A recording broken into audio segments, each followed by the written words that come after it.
अस्सलाम वालेकुम।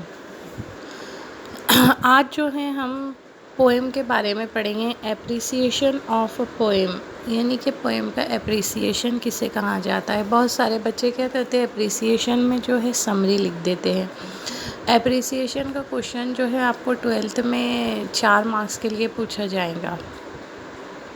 और देखिए, एप्रिसिएशन सबसे पहले तो बच्चों आपको ये पता होना चाहिए कि एप्रिसिएशन किसे कहा जाता है। आपने 10वीं जमात में पढ़ चुके हैं एप्रिसिएशन ऑफ द पोएम, और शायद मेरे ख़्याल से 10वीं जमात में जो है आपको 10 मार्क्स के लिए पूछा जाता था एप्रिसिएशन का क्वेश्चन। तो देखिए, व्हाट इज़ एप्रिसिएशन। एप्रिसिएशन के मानी होते हैं कदरदानी, सराहना। यानी किसी नज़्म के एप्रिसिएशन से हम क्या मुराद लेते हैं, यानी कि किसी नज़्म के एप्रिसिएशन यानी इस नज़्म के तश्कील, मौजू, सेंट्रल आइडिया, मरकज़ी ख़याल या नज़्म में ज़ाहिर किए हुए ख़यालात, जज्बात, इसको बयान करना अच्छी तरीके से, या नज़्म में जो भी खूबियाँ दी गई हो उसे बयान करना। It is called appreciation. यानी एप्रिसिएशन हम कहेंगे कि appreciation means to recognise the good qualities of the poem, और हम कह सकते हैं to find out the good qualities of the poem. Okay, so my dear students, देखिए, we should study the following points. हमें जो है इसके लिए स्टडी करना है कौन कौन से पॉइंट्स की। सबसे पहले देखिए, आप एप्रिसिएशन ऑफ द पोएम में ये तमाम पॉइंट्स आते हैं। पहला है title, poem, poet, theme, style, special features, moral और मैसेज, ओपिनियन। सबसे पहले टाइटल। अब देखिए, टाइटल जो है, टाइटल, पोएम एंड पोएट, हम जो है फर्स्ट स्टेंजा में we should study the title of the poem and poet of the poem. Okay, हम पहले ही स्टेंजा में इसको लिख सकते हैं कि टाइटल क्या है पोएम का और पोएट के बारे में। एंड सबसे नेक्स्ट जो आता है, then the next point is theme. और थीम को और क्या कहा जाता है, सेंट्रल आइडिया। सेंट्रल आइडिया उसके बाद आता है थीम। आपको सभी को मालूम है, इम्पॉर्टेंट पॉइंट है। After theme we have other important point is style. Style is related to a language. Style जो होती है वो लैंग्वेज से रिलेटेड होती है, क्या पोइट ने कौन सी लैंग्वेज का इस्तेमाल किया है उसकी पोइट्री में। स्पेशल फीचर्स, फीचर्स जो है very important point of the poem. This is the key point और very important point of appreciation. I think this is the main point. इसमें क्या कहा जाता है, what exactly poet think and how he applies different devices while the writing of the poem. Okay, next देखिए, moral जिसे कहेंगे या message. हर poem में कोई ना कोई मॉरल मिलता भी है। We should find out the moral in the poem. Is there any message of the poem teachers something. ये सब जो है हमें मॉरल के पॉइंट में बताना है। ओपिनियन में हम क्या बताएंगे, about every poem we can give our opinion. हर पोएम में जो है हमें ओपिनियन देना है। देखिए, अब वन बाय वन मैं एक्सप्लेन करती हूँ। सबसे पहले हम क्या लेंगे, टाइटल। देखिए, इसी तरह मैंने आपको the song of the open road पढ़ाई हूँ, मैं उसका एग्जाम्पल लेते हुए आपको समझाती हूँ कि एप्रिसिएशन कैसे किया जाता है। देखिए, मैंने ली हूँ the title of the poem song of the open road. तो सबसे हम पहले टाइटल का डिस्क्रिप्शन करेंगे। ये जो है थोड़ा लेंथी है, आप शॉर्ट भी कर सकते हैं 4 मार्क्स के लिए। देखिए, टाइटल क्या होता है, मैंने अभी बताइए आपको। Title is a key of the poem. The title of the poem is a key to the general meaning and summary of the thoughts presented. तो हमें जो है तमाम बातें टाइटल से ही पता चल जाती है, कुछ टाइटल से हमें पता नहीं चलती है। The title song of the open road indicate क्या बताता है, हम पढ़ चुके हैं, मैं एक्सप्लेन कर चुकी है किस बात को इंडिकेट करता है, फ्रीडम, अपॉर्चुनिटीज़। हाँ, freedom, opportunities and journey of life. Journey of life without any burden. अब नेक्स्ट देखिए सेकंड वाला पोएम। पोएम में हम क्या लिखेंगे? Song of the open road is an inspirational poem. Inspirational poem written in the form of narration. Form of narration. अब आपको ये पता होना चाहिए नरेशन क्या है।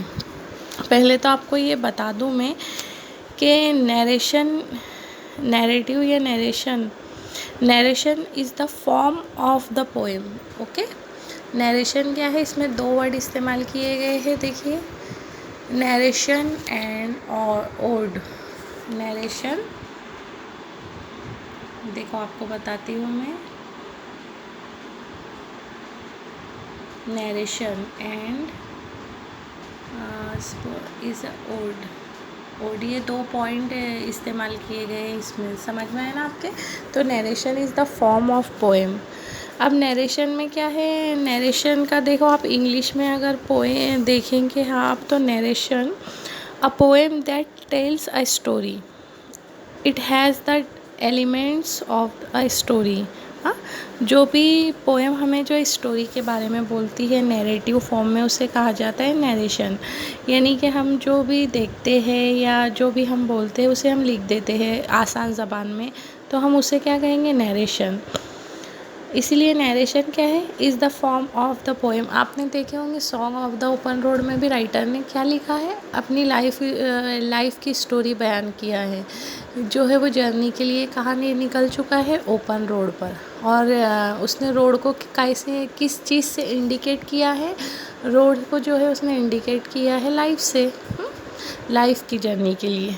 तो इसलिए यहाँ पे हम ये पोएम क्या है? नैरेटिव है। अब इसमें ऑड का इस्तेमाल किया। Odd is a kind of the poem. Odd क्या है? ये एक पोएम की किस्म है। यानी ऑड सिंपल ज़बान में इसमें अपने ही बारे में बोला जाता है। A person, odd is a person in praise a person, place, free वर्सी that does not poet that does not have a regular rhythm, line length और rhyming scheme। तो इसे क्या कहेंगे? हम ऑड कहेंगे, जो बिल्कुल फ्री वर्सी होती है। फ्री वर्सी आप वर्स आपको बताया गया है, फ्री वर्स कहाँ जाता है? जिसमें रैमिंग वर्ड्स ना हो। देखिए आप song of the open road में आपको कोई रैमिंग स्कीम नज़र आ रही है? बिल्कुल नहीं। और इसके जो स्टैंजा है वो एक जैसे नहीं है, बिल्कुल डिफरेंट है। हाँ, तो इसी तरह हमने इसका भी डिस्क्रिप्शन देखा है, फिर आपको समझ में आ गया होगा कि ऑड किसे कहते हैं। तो this poem is an ode to oneself with is the part of leaves of grass. ये जो लीव्स ऑफ ग्रास जो है उनकी, किसकी? विलियम वॉट विटमैन की जो है बहुत ही फेमस कविता है, उनका लिटरेरी वर्क है, उसमें से लिया गया था। अब थर्ड क्या आता है? थर्ड देखिए पोएट। अब पोएट के बारे में लिखना है आपको। जो भी हम जैसे ही देखिए पोएट स्टार्ट होती है, ऊपर इंट्रोडक्शन दिया गया रहता है, तो आप वो याद कीजिए हर पोएम का। एक दो बार आप प्रैक्टिस करेंगे एक दो पोएम की, तो आपको इजीली अंडरस्टैंडिंग हो जाएगा। अब Walt Whitman was an American poet, assist and journalist. Whitman is often called the father of free verse. His poem "O Captain, My Captain" and his poetry collection "Leaves of Grass" are his remarkable literary work। ये भी आपकी समझ में आ गया होगा। अब देखिए theme या सेंट्रल आइडिया जिसे कहा जाता है, तो इसमें क्या बताया जाता है? मैंने बताई आपको कि बताया जाता है पोएट टीचर्स। हमको पोएम क्या बता रही है? The song of the poem road, poem teaches us to live our life freely and happily with burdens. हमें क्या बता रही हो? जैसा mainly the poem deals with freedom, optimistic and the joy of free life. The poem is highly inspirational and it encourage the readers to be true to themselves and lie and enjoy the freedom of happily. Writer ने हमें true freedom के बारे में बताया गया है, यानी कि poem teach us to live our life freely and happily with burden के साथ जो है हमें हमारी ज़िंदगी एकदम फ्रीली गुजारना चाहिए। नेक्स्ट देखिए स्टाइल मैंने आपको बताई हूँ, स्टाइल इज़ रिलेटेड लैंग्वेज, यानी किस तरह की लैंग्वेज जो है उसमें इस्तेमाल की गई है। The poem is written in a simple and effective language as it is written in a free verse. There is no rhyming scheme. Length of the line and stanza pattern are not equal. Phrases like light-hearted, curious criticism are interested. Imaginaries like constellations and brown color are noteworthy. Figures of speech like metaphor, alliteration, repetition and paradox are impressive. यानी इसमें कौन कौन से style से ली गई है उसमें आपको फ्रेजेस बताना है, ये तमाम चीज़ें उसमें बताना है। तो देखिए style is related to the language. We have to talk about language. What type of language poet has used. Free verse मैंने आपको बताई, there is no rhyming scheme. Imageries like poet has used imaginary word like constellation and brown color। अब देखिए figures of speech use की गई है। Metaphor, एक example देती हूँ मैं। Metaphor is important figure of speech because road is indirectly compared with the life of a person. तो ये देखो पोएम की स्टाइल थी। अब नेक्स्ट क्या आता है, special features. The special features of the poem is it's first person narrative, I, which represent every individuals. The poet has used the special devices of parenthesis कहा जाता है into bracket cosine, by putting last stanza in bracket to separate himself from the worldly needs.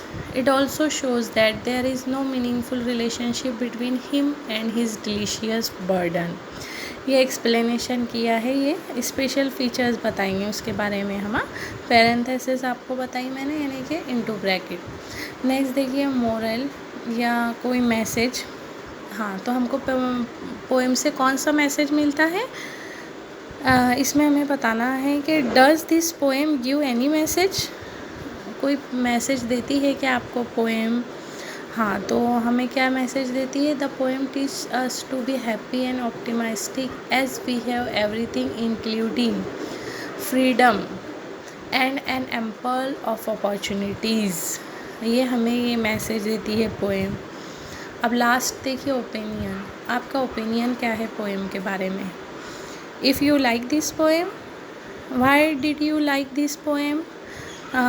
If you like this poem, why did you like the poem. You should mention all this point, okay? तो देखिए हमें हमारा opinion का, I think that poem is nice because it's encourage us to enjoy the life in healthy and free world, okay? It motivates me to fill the heart with immense pleasures